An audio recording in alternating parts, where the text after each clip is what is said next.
चंद्रपूरमध्ये सुधीर मुनगंटीवार यांनी केलेल्या वक्तव्यानंतर वाद निर्माण झालाय। मुनगंटीवार यांच्या वक्तव्यानंतर काँग्रेस शरद पवार गट आक्रमक झालाय। काँग्रेस शरद पवार गटाचा सुधीर मुनगंटीवार यांच्यावर हल्लाबोल। तर माझ्या वक्तव्याला आणीबाणी 1884च्या शीख दंगलीचा संदर्भ असं सुधीर मुनगंटीवार यांनी म्हटलं।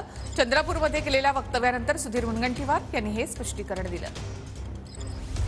ज्यांनी 1984च्या दंग्यात पत्नीच्या नजरेसमोर पतीला जळत्या ट्रक मध्ये टाकलं, एका सख्या भावाला सख्या बहिणी सोबत कपडे उतरवून एका खाटेवर झोपवणारे हे काँग्रेसवाले देशाचे तुकडे तुकडे करण्याची भाषा करण्याची काँग्रेसवाले अफजल गुरुला फाशी देऊ नका म्हणणारे काँग्रेसवाले, तुष्टीकरणाचं राजकारण करणारे काँग्रेसवाले बोर्डावर लिहितात हुकुमशाही विरुद्ध लोकशाही।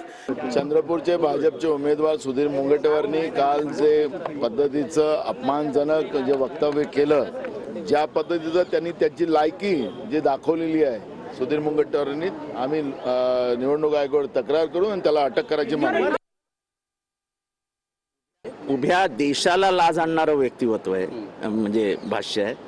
भाऊ बहिणीच्या पवित्र संबंधांमध्ये अशा प्रकारचं बोलणं हे कोणाही नेत्याला, कुठल्याही पक्षाच्या नेत्याला न शोभा देणार आहे। आणि मगरुरीने त्याचं समर्थन करताना दिसत आहेत मुनगंटीवार। तर घसरतोय राजकारण किळसवाणं झालंय हो।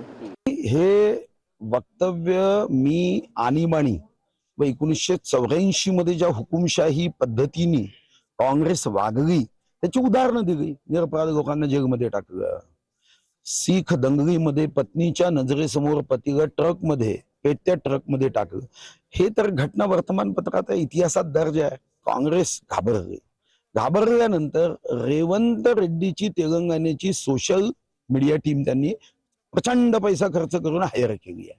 या टीमचं काम काय आहे तर निगेटिव्हिटी पसरवणं।